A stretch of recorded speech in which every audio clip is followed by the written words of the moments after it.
പാർലമെന്റിന്റെ ബജറ്റ് സമ്മേളനം ഇന്ന് ആരംഭിക്കുകയാണ്. രാഷ്ട്രപതി ദ്രൗപദി മുർമു ഇന്ന് രാവിലെ 11-ന് ഇരുസഭകളുടെയും സംയുക്ത സമ്മേളനത്തെ അഭിസംബോധന ചെയ്യുകയാണ്.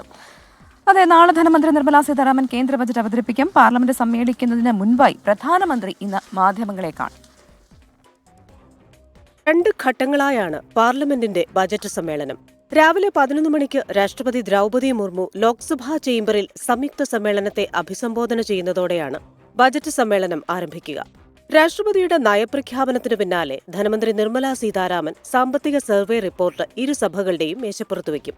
നാളെ രാവിലെ 11 മണിക്ക് 2025-26 സാമ്പത്തിക വർഷത്തേക്കുള്ള കേന്ദ്ര ബജറ്റ് നിർമ്മലാ സീതാരാമൻ അവതരിപ്പിക്കും. രാഷ്ട്രപതിയുടെ പ്രസംഗത്തിനുള്ള നന്ദിപ്രമേയ ചർച്ച ലോക്സഭയിൽ ഫെബ്രുവരി 3-4 തീയതികളിൽ നടക്കും. രാജ്യസഭയിൽ 3 ദിവസമാണ് ചർച്ച. രാജ്യസഭയിൽ ഫെബ്രുവരി 6-ന് നന്ദിപ്രമേയ ചർച്ചയ്ക്കുള്ള പ്രധാനമന്ത്രി നരേന്ദ്രമോദിയുടെ മറുപടി പ്രസംഗമുണ്ടായേക്കും. ഫെബ്രുവരി 13 വരെയാണ് ബജറ്റ് സമ്മേളനത്തിന്റെ ആദ്യഘട്ടം. ബജറ്റിലെ ധന അഭ്യർത്ഥനകളുടെ സൂക്ഷ്മ പരിശോധന പൂർത്തിയാക്കിയ ശേഷം മാർച്ച് 10-ന് സമ്മേളനം പുനരാരംഭിച്ച് ഏപ്രിൽ 4-ന് പിരിയും. ബജറ്റ് സമ്മേളനത്തിൽ 27 ദിവസത്തെ സിറ്റിംഗാണ് ക്രമീകരിച്ചിരിക്കുന്നത്. 24 ഡൽഹി.